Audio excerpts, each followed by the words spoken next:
Let's talk now to Eddie Wilson, CEO of Ryanair. A very good afternoon to you, Eddie Wilson. Thanks for taking our call this afternoon. Good afternoon. You can hear in that report just the frustration, the disappointment of so many people in terms of their personal family lives, business contacts, of the decision to keep the common travel area closed. But as John McGrain said there, we have to, he says, heed public health advice. But you and Ryanair are saying that the common travel area should be restored effective the 1st of June against the public health advice. What's your case for that? Cases, it's open already across the Northern Ireland border and has been throughout this pandemic. And for some reason, there seems to be a complete blind spot within government. And, people who want to get around that will just come through Northern Ireland. We can see what's happened this weekend with people from the south of Ireland booking hotels in Northern Ireland. Why inconvenience air passengers? People can fly to Belfast and come down. It is, and this idea that it's to do with public health advice. The vaccines are working. They're working against the Indian variant. That's what the NHS says in the UK. Well, we come to the most vaccinated country in Europe. Is there evidence that there are large numbers of people using Belfast as a backdoor?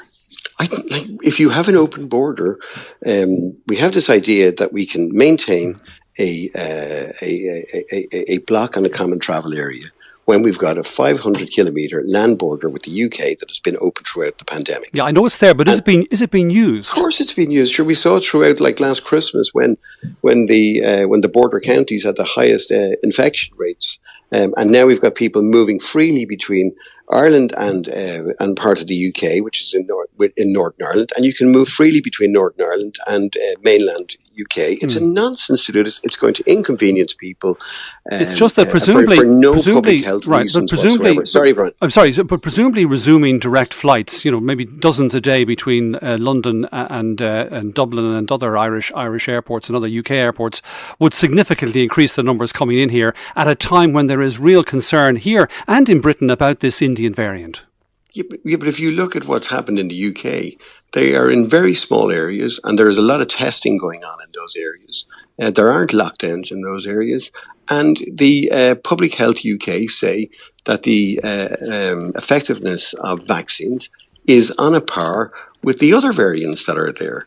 And this idea that you're going to discommode like large amounts of people who are getting here by air, and the border is still open. Yeah, I mean, it doesn't. Nobody ever addresses that over the last. Like, how can you have a ban? All you have is you're discommoding people travelling by air when it's open. Right. The latest from the Office for National Statistics in the UK is that while infection rates remain low across the UK, they say there are signs of recent increases in England, Scotland, and Northern Ireland.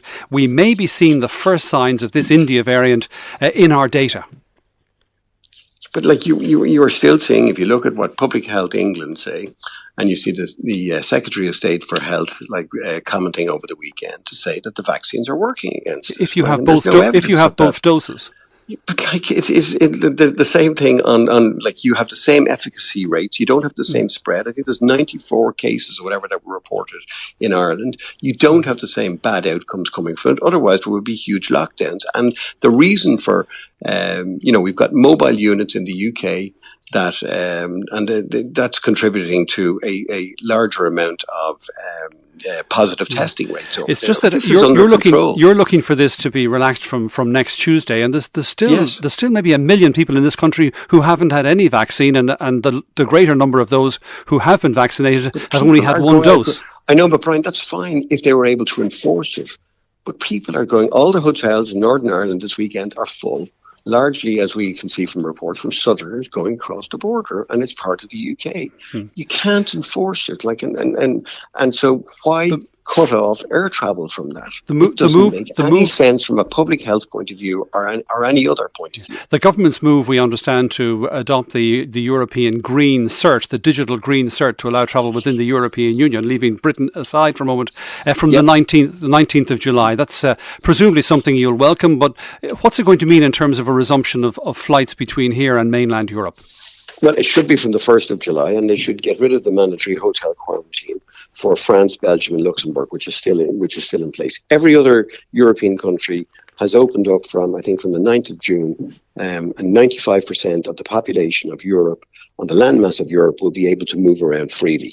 And we, again, there's no reason for us not to do it from the 1st of July, and the government should do it from the 1st of July. I don't know what the gap is when the rest of Europe will be moving at that point. But assuming this remains the date, what's going to happen in terms of your own schedules? Well, people are already booking. I mean, Irish people are already booking for, I look at the bookings this morning, people are booking from the 1st of July onwards, right? And our bookings over the last 5 to 6 weeks have more than trebled. So people are booking in any event, and we should align ourselves with Europe. And, Italy, Greece, Spain and France have all allowed travel from the 9th of June unrestricted. All right. So, but can you give us some sense of how soon or how long it will take to get back towards the kind of levels of schedule that you might have been operating before this pandemic? I think you'll have most destinations open, but you'll have less frequency as you build towards where there's demand. And the problem for Ireland is that if it's last at a party, well, then it'll get less capacity.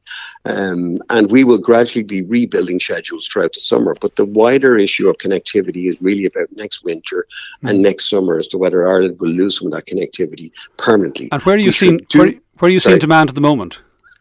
We're seeing demand all across Europe. The only place that was behind was Ireland, and that's begun to pick up. And we've seen a spike in bookings this morning with the speculation about what's going to happen.